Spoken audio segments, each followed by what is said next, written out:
up, everybody? Welcome back to the Grow Tent. For those of you that are new here, welcome. This is my 200 square foot Mylar grow tent where I grow all of my own produce all year long. All of the systems in this grow tent are aeroponic, meaning the roots get suspended in air and misted periodically with water and nutrients. Over the course of the next week, I'm going to be taking you guys for a deeper dive into each plant that's growing in this grow tent. And today we're talking cucumbers. So cucumber plants and I have a love-hate relationship. It's been quite a journey to get to where we are today. I started growing in July of 2023, and the first thing I wanted to grow were cucumbers because the ones from the store, as you guys know, are pretty disappointing these days, especially if they're non-organic. They're part of the dirty dozen. So what a better way to get away from that than to grow my own organic cucumbers? Little did I know the challenges that laid ahead. My goodness, you guys, cucumbers can be quite tricky. Now, if you grow cucumbers outdoors, you probably don't share the same experience because there is one big difference between the two: pollinators. I talk about this all the time on my lives, you guys. Pollinators are the key to getting fruit when it comes to plants, specifically cucumbers. There are other plants in the same family, which we will get to later, but specifically with cucumbers, if they don't get pollinated, you're not getting fruit. But aside from pollinators, the other biggest challenge I've had to overcome is powdery mildew. Cucumbers are extremely susceptible to powdery mildew, and once you get it in an indoor garden, especially mine, because I try not to spray anything on my plants, it could be very challenging to get rid of. Even though I'm still really new to indoor growing and just gardening in general, my goal is to teach you guys all the lessons that I've learned so far so that you don't have to learn them the hard way yourself. I've been talking about my cucumber journey a lot, and I was so surprised as to the amount of questions or feedback I got from indoor growers that also have challenges with growing cucumbers. So I'm gonna take you guys through the journey of everything I've done and everything I've tried. I've had a total of 3 grows where I've attempted cucumbers, and we're gonna take it back to the first one, July of 2023, when I first started trying to grow cucumbers and what that looked like. This was my first grow. I germinated the seeds using the paper towel method, and once they sprouted, transferred them to the sponge. For the record, I really didn't know what I was doing here. I was honestly just winging it.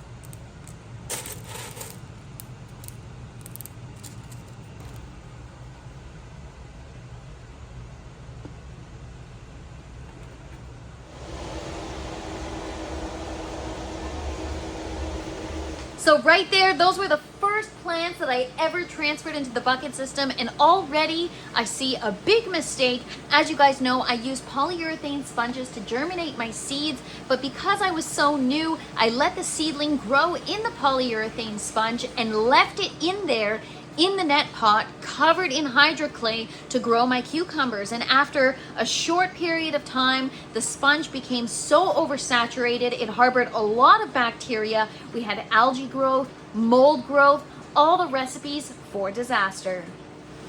At the time, I had no idea, so I just kept on going the best I knew how. We started off with a nice clean root system, but this was short-lived.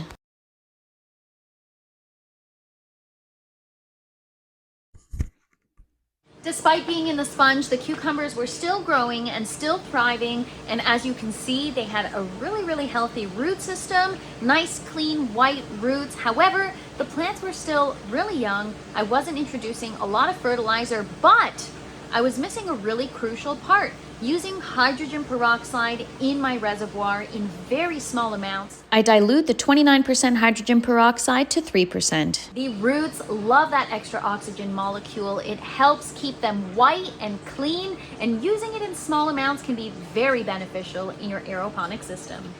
However, at the time, I didn't know this, so I was not using it, and it could have been really helpful because it wasn't long before I started to get some serious root rot.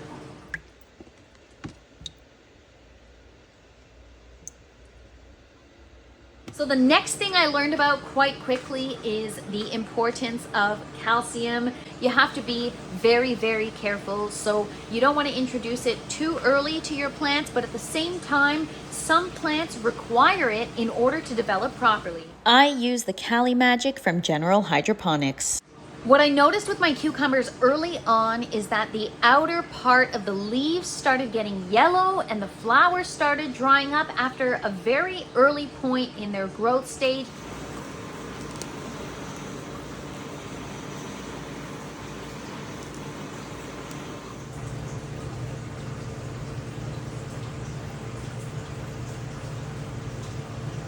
Which was pretty confusing to me since they were getting properly watered.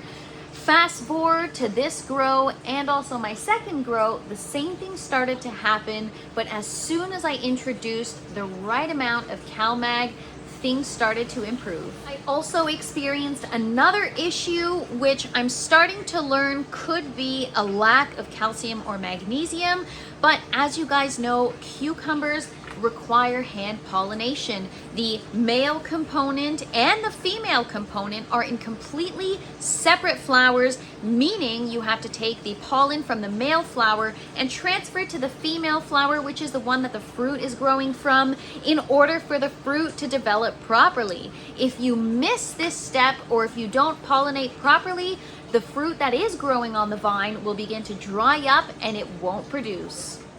Not pollinating correctly can also lead to misshapen fruit, which we don't want. I did all the research necessary to learn how to properly hand pollinate. It isn't rocket science, but my first grow, I gave it a go, and for some reason, I wasn't getting any fruit. I only got one cucumber, and it was the weirdest shape. After some research, I did not hand pollinate it properly, otherwise it would have developed into a full, properly sized cucumber, but instead, for some reason, the flowers weren't producing actual pollen. I would pick them off the plant and rub them on my hand to try to see the pollen particles to understand if I was doing it properly, and there was no pollen. At the time, my knowledge was so limited because I was so new to this journey that I could have never guessed that CalMag could have been a potential solution to this problem. But instead, shortly after, I ended up getting powdery mildew on all my cucumber plants, and I had to throw all 6 of them out. This was my second grow. I got powdery mildew and root rot, so it was time to say goodbye to these cucumbers.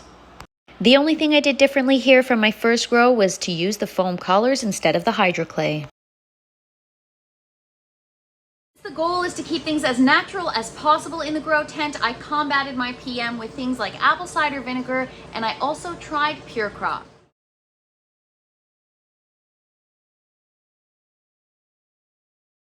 Unfortunately, the PM was so far gone that nothing was going to salvage these plants. At the time, I didn't know too much about air circulation, and I didn't have any additional fans circulating and moving the air around for my plants, so I procured some oscillating fans for my second grow in order to maximize airflow and help with the cucumber plant's health.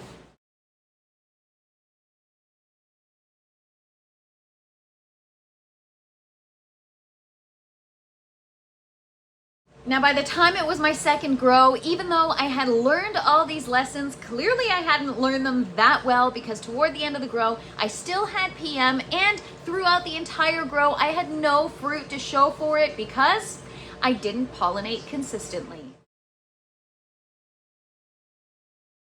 Pollinating is a big deal in an indoor garden. If you do not do it consistently, even if you don't have female flowers, pollinating the male flowers encourages more flower growth, which is crucial to the production of your fruit. In my first grow, I also had a really bad habit of pruning off the leaves that looked bad. As a new gardener, this is something you might be tempted to do if your leaves aren't super lush and green and are showing some type of deficiency. It can be really exciting to prune them off so that your plant looks green and beautiful, but it's actually the opposite. I've learned in my short experience that you actually want to leave those leaves on your plant. They are telling you something. Your plant sends you messages through its leaves, through its roots, and that's what I love so much about aeroponics is you can look at the roots, you can see what's happening. But if you are growing indoors in soil, you've got to rely on what's up top, and so pruning sometimes can be a delicate thing. You don't want to do it too much too soon. In fact, I actually haven't even pruned my cucumber plant yet. I've only pruned a couple of side shoots and suckers, but other than that, this is the way she grew.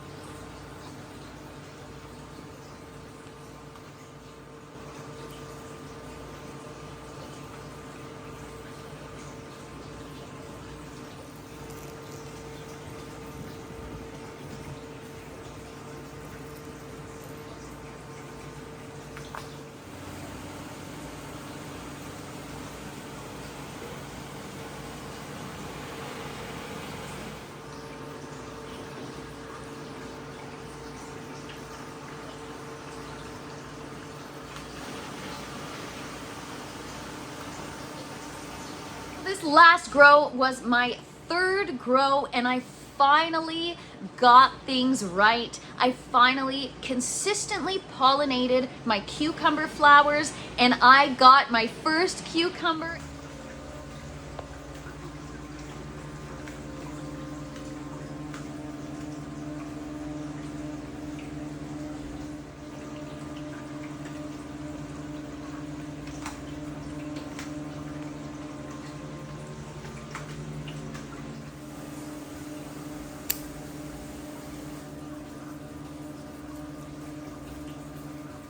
I just harvested my first cucumber. We have more on the way, which is so exciting. So the last thing I'm going to leave you guys with that I had no clue about, there is a certain time of day when your cucumber flowers are ripe for pollination, so to speak, at around apparently 11 a.m. for me, 11 a.m. Eastern time is when the flowers open up and they are prime time for pollinating, which is very interesting. Apparently it has something to do with the sun and when the bees go to work.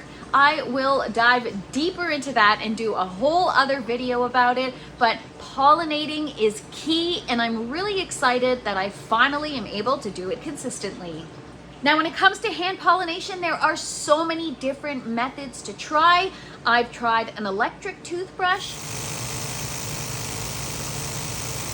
I've tried a Q-tip. I've tried a paintbrush. The best method of them all, tried and true, this is how I finally got my cucumber, was to pick off one of the male flowers, peel its petals back, and actually use that to pollinate the female flower.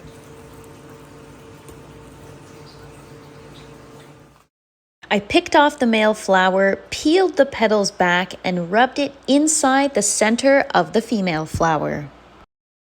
This is the method that I've had the most success with, so in my opinion, it is the most effective for hand pollination.